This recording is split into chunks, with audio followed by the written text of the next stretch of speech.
എല്ലാവർക്കും ഒരുപാട് സ്നേഹത്തോടെ മിനീസ് കിച്ചണിലേക്ക് ഹാർദമായ സ്വാഗതം.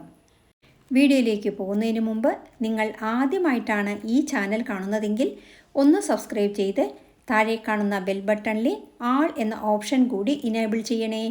എന്നാലേ നമ്മളിടുന്ന വീഡിയോസിൻ്റെ തുടർ നോട്ടിഫിക്കേഷൻ നിങ്ങൾക്കുടനെ ലഭിക്കുകയുള്ളൂ. ആദ്യം നമ്മൾക്ക് പൊങ്കൽ തയ്യാറാക്കാം. ഇതിന് 1 കപ്പ് അരിയും 1/2 കപ്പ് ചെറുപയർ പരിപ്പുമാണ് എടുത്തിരിക്കുന്നത്. 1 കപ്പ് അരിയും 1 കപ്പ് പരിപ്പിലും ഇതുണ്ടാക്കാം. അരി പച്ചരിയോ പൊന്നിയരിയോ എടുക്കാം. ഇന്ന് പൊന്നിയരിയിലാണ് ഇതുണ്ടാക്കുന്നത്. പൊങ്കലിന് ആദ്യം പരിപ്പ് വറക്കണം. ഇതിന് ഗ്യാസ് കത്തിച്ച് ഒരു കടായി വയ്ക്കുക. വെറും കടായിൽ നെയ്യ് ഒഴിക്കാതെയും ഇത് വറുത്തെടുക്കാം. 1 സ്പൂണ് നെയ്യ് ഒഴിച്ച് 1/2 കപ്പ് ചെറുപയർ പരിപ്പ് 2-3 പ്രാവശ്യം കഴുകി വെള്ളം പോകാൻ അരിപ്പയിലേക്കിട്ട് വെള്ളമില്ലാതെ പാനിലേക്കിടുക. നെയ്യിൽ പരിപ്പ് വറുത്ത് പൊങ്കലുണ്ടാക്കുമ്പോൾ സ്വാദ് ഒന്നുകൂടി കൂടും. 2-3 മിനിറ്റ് വറുക്കുമ്പോഴേക്കും നല്ല മണം വരും. ഈ സമയം 1 കപ്പ് അരി കഴുകിയതിട്ട് ജസ്റ്റ് ഒന്ന് വറുത്തെടുക്കുക. ഇനി കുക്കറിലാണ് നമ്മൾ പൊങ്കൽ തയ്യാറാക്കുന്നത്. കുക്കറിലേക്ക് പരിപ്പും അരിയും ഇടുക. ഇനി ഇതിലേക്ക് 2 പച്ചമുളക് ചേർക്കുക. 1 സ്പൂൺ ഉപ്പ് ചേർത്ത് കൊടുക്കാം. ഇനി ഇതിലേക്ക് 5½ കപ്പ് വെള്ളമൊഴിക്കുക. കൂടുതൽ കുഴഞ്ഞാണ് വേണ്ടതെങ്കിൽ 6 കപ്പ് വെള്ളമൊഴിക്കാം. പച്ചരിയാണ് എടുക്കുന്നതെങ്കിൽ 5 കപ്പ് വെള്ളം മതി. പൊന്നി അരി ആയതുകൊണ്ട് 5½ കപ്പ് വെള്ളം ഒഴിക്കുന്നുണ്ട്. ഇനി ഇതിലേക്ക് 1 സ്പൂൺ നെയ്യ് ചേർത്ത് മിക്സ് ചെയ്യുക. ഇനി ഇതിലേക്ക് കായപ്പൊടിയല്ല, കായം ചുടുവെള്ളത്തിൽ കുതിർത്തത് 2 സ്പൂൺ ചേർത്ത് കൊടുക്കാം. ഇനി കുക്കർ അടച്ച് 3 വിസിൽ വരെ വേവിക്കുക. മഞ്ഞൾപ്പൊടി വേണമെങ്കിൽ ചേർക്കാവുന്നതാണ്. 3 വിസിൽ വന്നതിന് ശേഷം ഗ്യാസ് ഓഫ് ചെയ്ത് കുക്കർ തണുക്കാൻ വയ്ക്കുക. ഇനി പൊങ്കൽ താളിക്കാം. ഇതിന് ഗ്യാസ് കത്തിച്ച് ഒരു കടായി വയ്ക്കുക.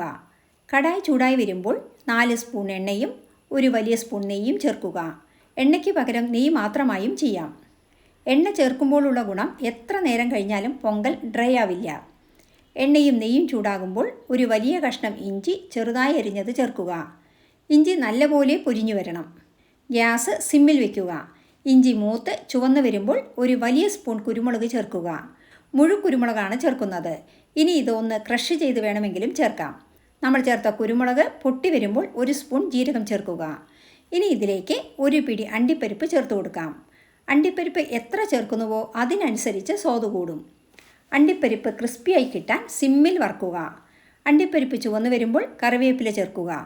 ഇനി കലക്കി വെച്ച പെരുങ്കായ വെള്ളം 2 സ്പൂൺ ചേർക്കുക. കായപ്പൊടിയാണെങ്കിൽ 1/4 സ്പൂൺ ചേർത്താലും മതി. ഇനി കുക്കർ തുറന്ന് നല്ലപോലെ വെന്ത പരിപ്പ് ചോറിലേക്ക് താളിച്ചത് ചേർക്കുക. നല്ല സ്വാദിഷ്ടമായ പൊങ്കൽ പ്രസാദം റെഡി. നെയ്യിൻ്റെ അളവ് നിങ്ങൾക്കിഷ്ടമുള്ളതുപോലെ കൂട്ടുകയോ കുറയ്ക്കുകയോ ചെയ്യാം. വളരെ സ്വാദിഷ്ടമായ പൊങ്കൽ, ചട്നി, സാമ്പാർ എന്നിവയുടെ കൂടെ കഴിക്കാം. ഈസി സാമ്പാറാണ് പൊങ്കലിന് സൈഡ് ഡിഷായി ഉണ്ടാക്കുന്നത്. ഇതിന് പരിപ്പും പച്ചക്കറികളും വേവിച്ച് വയ്ക്കുക. കുക്കറിൽ 3 വിസിൽ വരെ വേവിച്ചാൽ മതി. ഇനി ഇത് ഉടച്ചെടുക്കുക. ഉരുളക്കിഴങ്ങും സവാളയും ചേർത്താണ് സാമ്പാർ വയ്ക്കുന്നത്. കൂടുതൽ പച്ചക്കറികൾ അതുപോലെ നിങ്ങൾക്കിഷ്ടമുള്ള പച്ചക്കറികൾ ചേർക്കാവുന്നതാണ്. ഇനി ഇതിലേക്ക് 3 സ്പൂൺ സാമ്പാർ പൊടി ചേർക്കുക. നന്നായി മിക്സ് ചെയ്യുക. 1 ചെറിയ നാരങ്ങ വലിപ്പത്തിൽ പുളി പിഴിഞ്ഞ് ചേർക്കുക. 1 സ്പൂൺ കല്ലുപ്പ് ചേർത്ത് കൊടുക്കാം. ആവശ്യത്തിന് വെള്ളം ഒഴിച്ചു കൊടുക്കുക. 2 സ്പൂൺ കായവെള്ളം കൂടി ചേർത്ത് കൊടുക്കാം. ഇനി സാമ്പാർ നല്ലപോലെ തിളപ്പിക്കുക. ഇനി ഇതിലേക്ക് കടുക് താളിച്ചത് ചേർത്താൽ simple and tasty sambar ready. ഈ സാമ്പാർ പ്രസാദമായിട്ടല്ല, നമ്മൾക്ക് പൊങ്കൽ കഴിക്കാൻ സൈഡ് ഡിഷായി ഉണ്ടാക്കിയതാണ്.